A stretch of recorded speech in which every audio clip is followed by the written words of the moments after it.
hear that the bees are declining. And I think most people, until you get into the world of bees, we tend to merge wasps, bumblebees, solitary bees, honeybees, all into this one big yellow and black stripy thing that stings and makes honey. And obviously it's a bit more complex than that. So there's 22,000 species of bees in the world. 11 of them are honeybees, so the rest are the solitary and the bumblebees. And it's actually those other bees that are rapidly declining.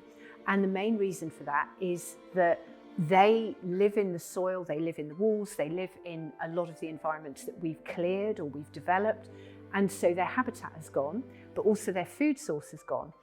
And because we don't take honey from them, we tend not to notice when they die out. Now, there are parts of the world, so California, where we have the almond crops growing. 85% of the world's almonds are grown from California. And that environment has meant that a lot of or even most of the solitary and the bumblebees are now missing. They cannot live in that environment because you have 1 million acres of one crop, which means that there's only forage for bees for 3 weeks a year when that almond blossom is in bloom.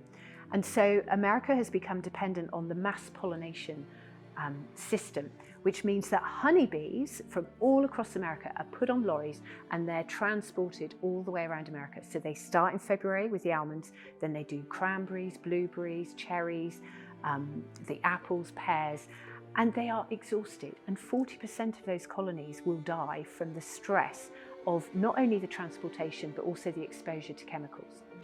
Intensively managed farmland like wheat fields and heavily grazed cow pasture often supports very few flowers, so pollinators really don't have a lot of food or nest sites in some of these environments.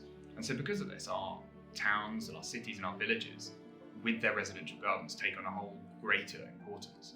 So making sure that your gardens are maximising the potential of their space can help to make up for some of the losses pollinators have experienced through the countryside.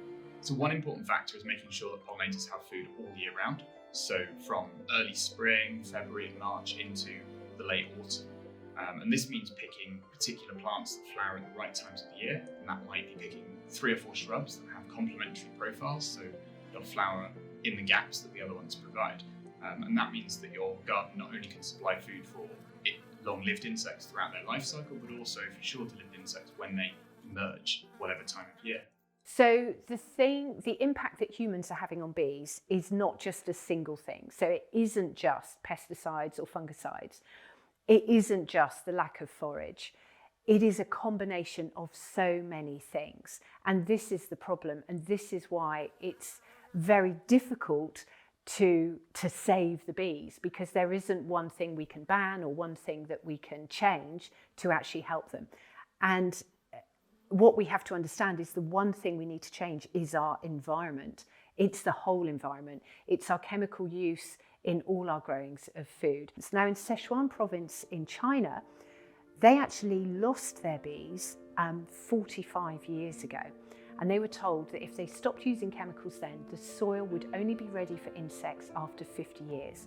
They've not stopped using chemicals, they're still growing the pears, but now they have to have humans on ladders with sticks with sponges on the top that are pollinating the plants.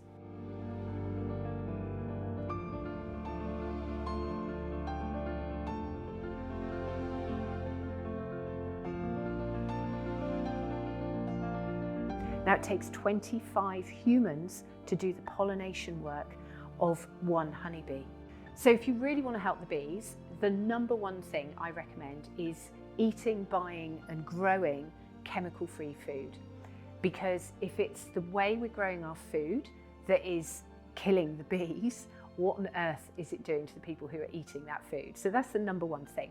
And if we start demanding chemical-free grown food, then that will change the agricultural system and there will no longer be a demand for the chemicals that are being used to spray on our food. We're here at the Ecology Center in Southern California, San Juan Capistrano to be exact. We're on a 28-acre certified regenerative organic farm where we grow over 100 varieties of flowers, herbs, veggies, and fruits all throughout the year for the benefit of our community and the health of the people, but also for the health of the ecosystem and our planet and all of its inhabitants, including our sweet bees. Bees are truly, truly central to the health of our entire food system. we kind of know this and we hear about it, but really they make their way through every fruit and vegetable on the farm, through every beautiful flower. And with their helpful job of pollinating, we're able to have all of this gorgeous food. So without healthy pollinators around us and a lot of gorgeous flowers to attract them and feed them and keep them healthy, we wouldn't really have an abundance at the grocery store. We start to see a lot of things diminish. So here you see them all the time, attracted to the most gorgeous colors and the most big, beautiful blooms. But they're honestly lurking everywhere. You know, wherever food is being grown, there are pollinators, and more often than not, our honeybees.